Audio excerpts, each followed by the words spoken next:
Nirja ji, what will loss of Telangana to BJP mean? I'm sure everyone knows the BJP is not in power, but if you recall 2.5 years ago, there was a massive campaign which was started in Kerala. 3 years ago? 3 years ago. 3 years ago.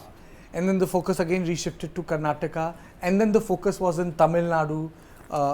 Which continues.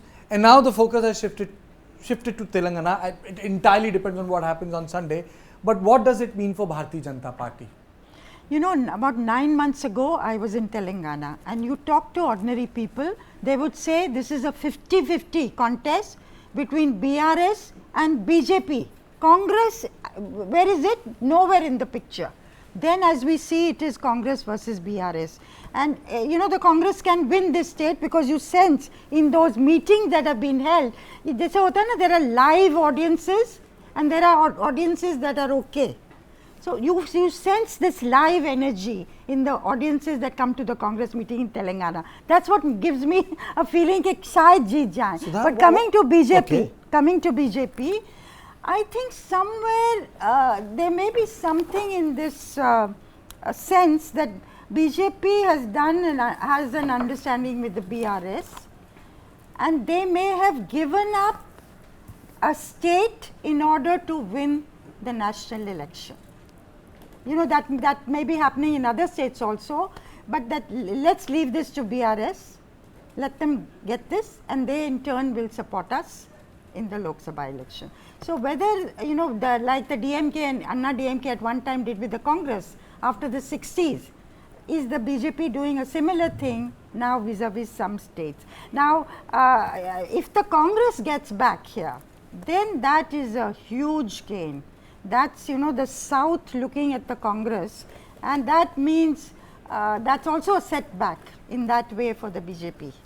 Okay, but Sudha, what made Congress come back as a force in Telangana? Karnataka.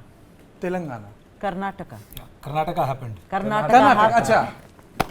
Karnataka. You thought I was that was the correcting injection? you. I thought you misheard me. No. Karnataka. But that was a good one. You know, I was surprised. I thought maybe I was not audible. Karnataka happened, and suddenly, the Congress cadre, and it's not just the Uttam Reddys of the world or Revant Reddy, but the district level cadres, they were very excited about this whole thing. It was like somebody had injected them with newfound energy that if you can do it there, you can as well do it here. So I think, and BJP, let me add, did some kind of blunders. First of all, I have been saying this regularly on my shows, and I have been covering now only Telangana for the past 2 months now, Vijesh, only Telangana. You know, I've been saying BJP has signed out of this election. They are very clear.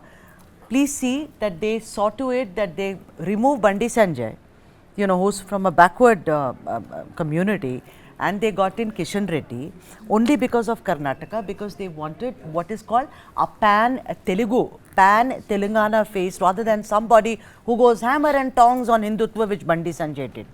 First blunder, but the blunder is very, very deliberate. वो गलती कर रहे ताकि वो 2024 जीतें. ये तो इस तरह ही है कि let's run. Well, I would add two things, you know, here. I honestly I have never seen BJP behave the way they behaved in Telangana. You know, there was a massive southern surge, which the term which was coined, and it was fed to all of the commentators, journalists and everyone that, you know, we are going big and gung-ho about southern. It started with Amit Shah's, you know, Padyatras in Kerala, which didn't materialize much gain for them. But in Telangana, they were very serious. You know, they held their first national executive there in Telangana. Then, you know, later on there was inter-party fight and all, factionalism. Then Prime Minister and Amit Shah, you know, openly endorsed Bandi Sanjay several times. Bandi Sanjay was their calling card because, you know, he was like as in Tamil Nadu, you know, with Annamalai, he's like, he's very combative, he was very aggressive, and, you know, his constant hitting out at you know, OICs and BRS connection, and their performance in GHMC. Kartikeya, which was the biggest turning point which got the, you know, the chatter rolling in favor of BJP, was their performance in GHMC. But all of a sudden, very surprisingly, they removed Bandi Sanjay despite saying that, we want a backward face and all. Why they did that, nobody knows for sure. Because, in 2024, if they have got enough seat, BRS will be more than happy to follow them rather than leave them away. The answer is, Brajeshji, it's because of Karnataka. Karnataka No, happened. Karnataka happened. And they did not want a shrill and strident Bandi Sanjay. But then how else were you going to make a difference in the state of Telangana? You get say a G. Kishan Reddy. Is he adding firepower to their cadre? He's not. He's adding what is called a semblance of being decent and genteel, which Bandi Sanjay, that's the truth. You have to get, because Telangana, Nirja, and all of us know this, Telangana is 50% urbanized. Telangana may be 50% urbanized, ma'am, but the point is that, this was the reason, they would have asked Bandi Sanjay to calm down. In Tamil Nadu, the guy, the AIDMK went and met Prime Minister Narendra Modi. They went and met Home Minister Amit Shah, saying that your guy is talking too much, he's insulting our leaders, we'll walk out of this thing. The BJP didn't budge. They said, our guy will sit in the same room along with your side, and I'm not going to back out. So what made them change their strategy in Telangana, which they don't want to forego in the state of Tamil Nadu? Okay, we have left one state. I think we have to be just to northeast also. No, but one state can't be just Telangana, because what happened in the surrounding states also impacted what happens in the state of Telangana. But before Karnataka happened, before the election in Karnataka happened, Kartike, it's worthwhile to remember that more than 10 Congress leaders joined BRS on a one given day. Correct. What happened is the second Karnataka result came out, it was arrested with such alacrity that it was surprising for most of the political watchers and commentators. So we cannot limit it to Telangana without discussing Karnataka. One needs to know how strong Karnataka, or how strong Congress was in Andhra Pradesh. If anyone would have covered the election of 2004 and 2009, I mean to say, it was Congress party, YSR Reddy, his rural ambulance services. I mean, so all the big leaders you knew, they were all from the Congress party.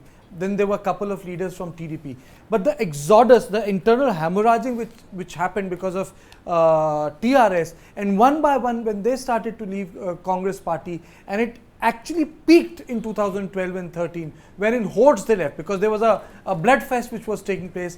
Half of them, the people who had stakes in power had TV channels, some had powerful websites, some had online channels, and anyone who had covered North Block or South Block would know that you had one national media block, and then you would have the Telugu block of 20 cameras, and the only question they would ask at that point of time was, will there be a Telangana or not? So, the sort of loss which Congress had undergone, the comeback in itself, in whatever form it is, we'll come to know, is tremendous. If in terms of campaign, in terms of the sort of the public appreciation it has received, because in couple of elections Congress couldn't even campaign, like Gujarat, there was no campaign, and the campaign in Himachal Pradesh, if you recall, was a silent campaign. There was nothing to report. Restricted only to Priyanka There was nothing Gandhi. to report on except the prices in apple orchards.